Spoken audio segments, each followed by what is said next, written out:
ഇപ്പൊ തന്നെ നേരം വൈകി, ഇറങ്ങാൻ നോക്ക്. എന്നിട്ട് മതി എന്റെ സ്നേഹത്തിന്റെ കണക്കെടുപ്പ്. വാ ഉമ്മ. ആ, ചെന്ന ഉടനെ ദാമോദരൻ ഡോക്ടറെ കാണണം. BP ഷുഗറും ഒക്കെ ചെക്ക് ചെയ്യണം. വാ. ഉമ്മ അന്നെ കണ്ണു നിറച്ചൊന്ന് കണ്ടോട്ടെ. ഇനി എപ്പോഴാ ഇങ്ങനെ ഒന്ന് കാണാൻ കഴിയ? ഈ ഉമ്മാന്റെ ഒരു കാര്യം, ഇങ്ങനെ കണ്ണിൽ വെള്ളം നിറച്ച് എന്നെ നോക്കിയാ എനിക്കും സങ്കടം വരുമെന്ന്.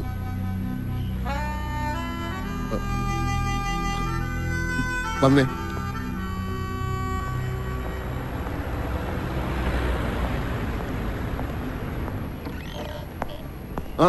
അസ്സലാമലൈക്കും.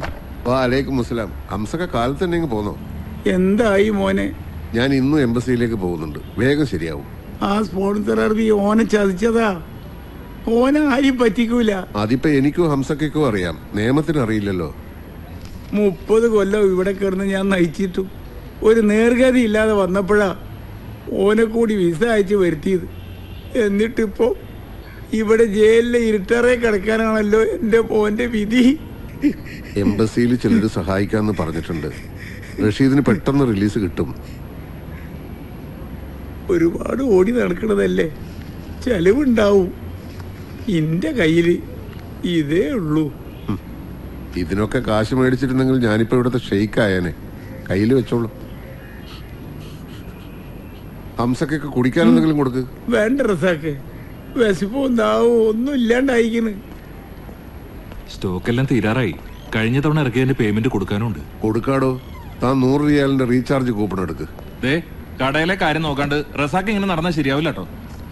ബത്തേലെ കടയുടെ കാര്യം അറിയാലോ, അതുപോലെ ഇതും പൂട്ടിപ്പോണ്ടെന്ന് നോക്കൂ. പിന്നെ ഞങ്ങളെ കുറ്റം പറയരുത്. നാട്ടുകാരുടെ കാര്യത്തിനായാലും ഇവിടുന്ന് കിട്ടിയാലേ ചെലവാക്കാനുണ്ടാവും. എല്ലാം ശരിയാവൂടോ. ഒറ്റ കൂപ്പണല്ല, 50 റിയാലിന്റെ 2 കൂപ്പൺ. എന്നിട്ടെന്തിനാ വൈകുന്നേരം ആവുമ്പോഴേക്കും 50ന്റെ 2 കൂപ്പണും നാട്ടുകാർക്ക് കൊണ്ട് വിളിച്ചു തീർക്കൂലേ? രണ്ടായാലും കണക്കാ.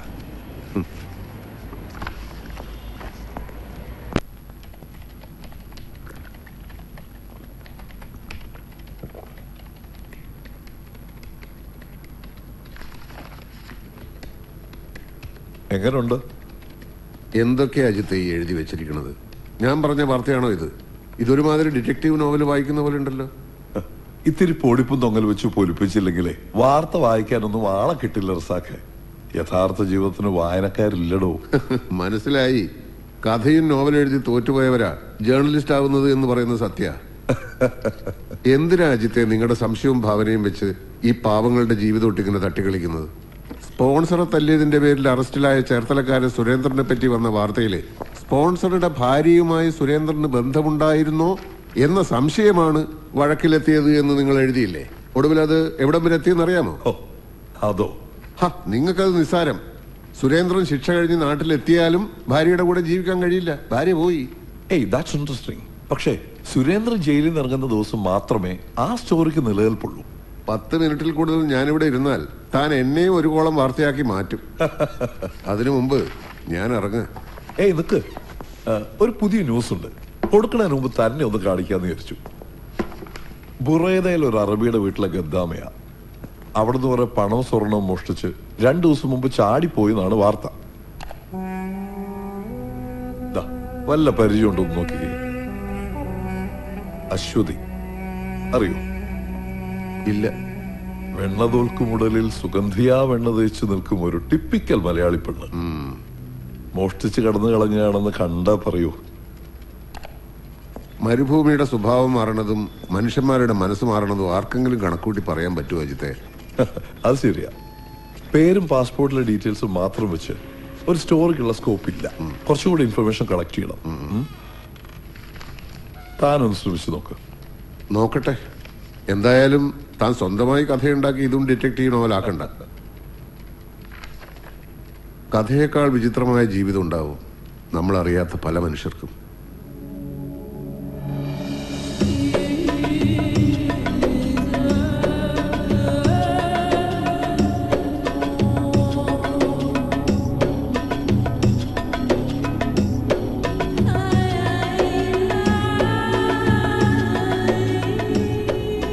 നമ്മള് ബുറൈദയില താമസം. റിയാദിൽ നിന്ന് 400 കിലോമീറ്റർ ഉണ്ട്. ചവിട്ടി വിട്ട 3-3.5 മണിക്കൂർ കഷ്ടി.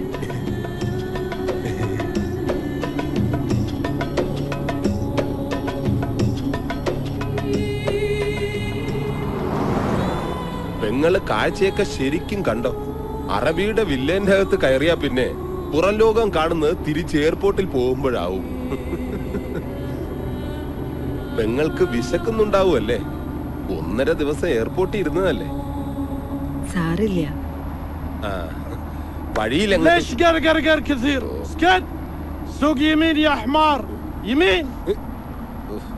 കിളവന് കണ്ണ് ശരിക്കും കാണില്ല, എന്നിട്ടാണ് ലെഫ്റ്റും റൈറ്റും. 10 കൊല്ലം മുമ്പ് ഞാൻ ഇവരുടെ വണ്ടി ഓടിക്കാൻ തുടങ്ങിയപ്പോ മുതലുള്ളതാ വടിവച്ചുള്ള ഈ കുത്തല്. വന്ന കാലത്ത് വഴി പഠിപ്പിക്കാനുള്ള കിളവന്റെ രീതിയായിരുന്നു ഇടതു തോളി കുത്തിയ ഇടത്തോട്ട്, വലതു തോളി കുത്തിയ വലത്തോട്ട്, തലയെ കുത്തിയാൽ നേരെ. ഇപ്പൊ എനിക്ക് വഴിയെല്ലാം അറിയാം, എന്നാൽ ഈ കിളവൻ കേറിയാ വെറുതെ കുത്തിക്കൊണ്ടേയിരിക്കും. അനാരിഫ് ബാബ മാഫി ഒളറിഫ് അനസൂയ കലം അൻബാബ അയല. ഈ തന്തയുടെ പേര് Khalid Ahmed bin Sayyid Muhammad. ഇങ്ങേരുടെ മോനാ നമ്മുടെ sponsor Nawaf Ahmed bin Khalid Muhammad. പിന്നെ തന്തയുടെ ഭാര്യ, സ്പോൺസറുടെ ഭാര്യ, അവരുടെ മക്കൾ, എല്ലാവർക്കും പിന്നെ നല്ല തങ്കപ്പെട്ട സ്വഭാവ. അതൊക്കെ പെങ്ങൾക്ക് അവിടെ ചെല്ലുമ്പോ മനസ്സിലായിക്കോളും.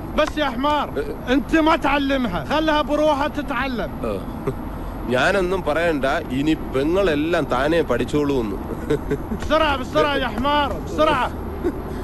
എനിക്കൊരാഗ്രഹം കൂടിയുണ്ട് പെങ്ങളെ.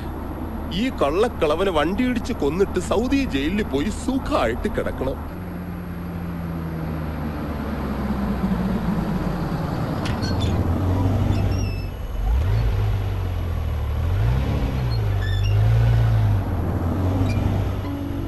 ഇതാണ് വീട്.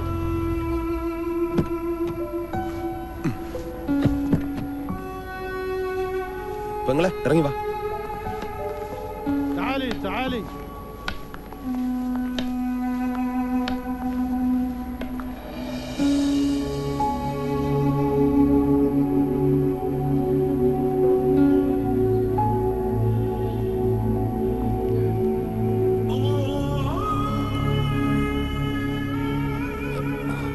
ഇതാ നമ്മുടെ സ്പോൺസർ ബാബ ഹാദി ഗദ്ദാമ.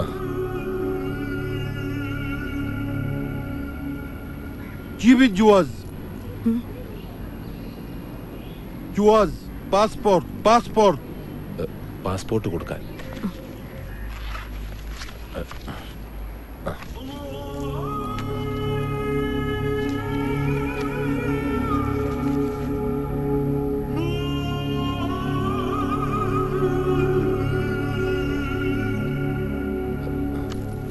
روحي جوا. അകത്തോട്ട് പൊക്കോളാൻ. നേരെ ചെന്നിട്ട് ലെഫ്റ്റ്. ശരി.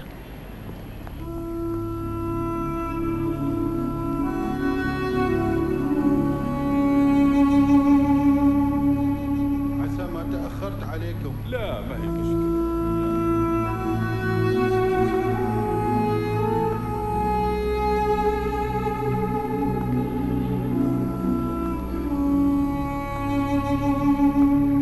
ليش حيرانة؟ تعالي تعالي.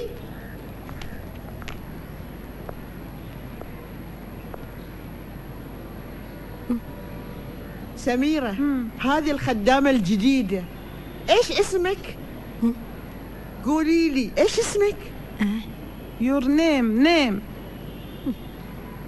അശ്വതി. اسمها أشوتي. فاطمة عندنا خدامة لأعمال المطبخ، انت عليك باقي شغل البيت. أنت تربين الأولاد كمان. فاطمة هذه خدامة من البارية جديدة، أبغاش تعلمينها كل شغل البيت، فهمتي؟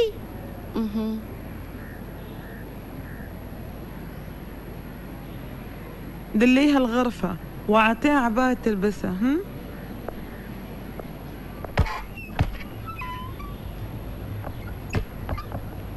تعالي هذه غرفتي.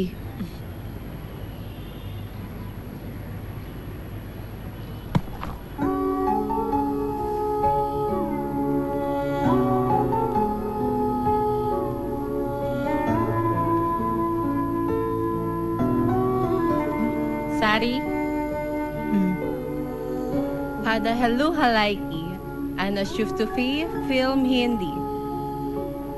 غير ساري مش مناسب هنا. جين ساري. പുതിയ മുഖ ഇനിയൊരു പുതിയ മുഖ പുതിയ മുഖ പുതിയ മുഖ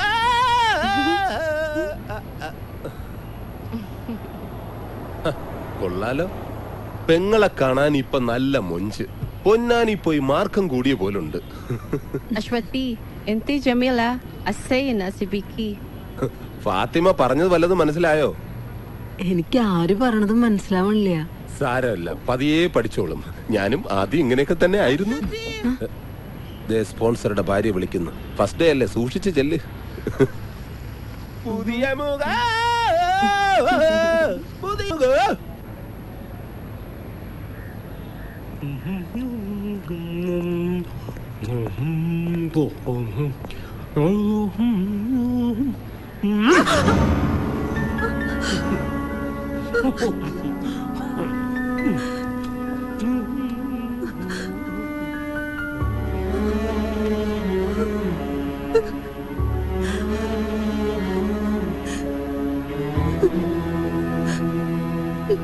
عشتي عشتي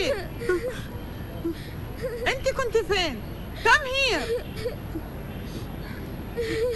معلش حبيبتي معلش. لا تبكي ماما لا تبكي. معلش حبيبتي معلش. تعالي جوا.